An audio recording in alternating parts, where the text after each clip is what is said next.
உப்பு தொழிலை அழிக்கும் முயற்சியில் மறைமுகமாக ஒரு மாஃபியா கும்பல் இயங்கி வருவதாக சுபாஷ் பண்ணையார் தெரிவித்துள்ளார். தூத்துக்குடி மாவட்டம் முள்ளக்காடு பகுதியில் 93 ஆண்டுகளாக நடைபெறும் வரும் உப்பு தொழிலை பாதிக்கும் வகையில் ஹுண்டாய் கப்பல் கட்டும் தளம் அமைக்கும் தமிழக அரசின் நடவடிக்கைக்கு எதிர்ப்பு தெரிவித்து உப்பள தொழிலாளர்கள், மீனவர்கள் காத்திருப்பு போராட்டத்தில் ஈடுபட்டனர்.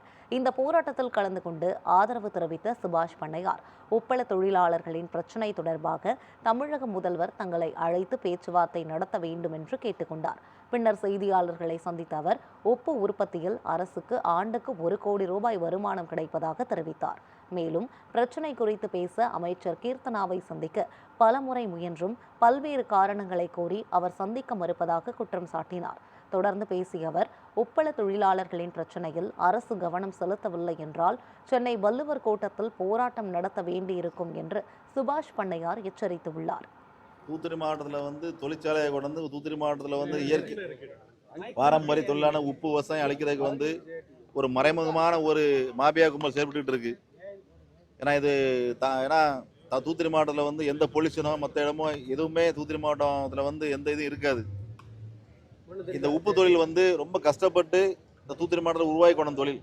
முத்துக்குளத்துக்கு அப்புறம் தூத்துக்குடி மாவட்டத்தில் அடையாளம் என்னன்னா உப்பு உற்பத்தி தொழில் தான்.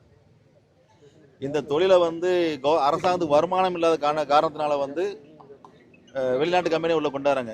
இந்த உப்பு உற்பத்தியில் அரசாங்கத்துக்கு வருமானம் இருக்குது. ஆண்டுக்கு 1 கோடி ரூபாய் வருமானம் ஓரளவுக்கு இந்த இடத்துல இருக்குது.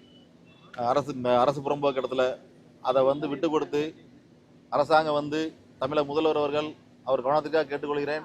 நீங்கள் எப்படி கத்தி படத்தில் விவசாயத்துக்கு பாடுபட்டு பண்ணீங்களோ அதே மாதிரி எங்களை இந்த உப்பு தொழிலையும் பாதுகாத்து கொடுத்து தமிழக முதல்வர் அவர்கள் கவனத்துக்கு சென்று வேண்டி எங்களை பேச்சுவார்த்தை அழைத்து உப்பு உற்பத்தி தொழிலை பற்றி விவரம் சொன்னா அவங்களுக்கு புரிஞ்சுக்கிறோம். அதுக்கு இது முடியும் வரை போராட்டம், எங்களை போராட்டம் படிப்படியாக அதிகரித்துக்கிட்டு தான் போவோம்.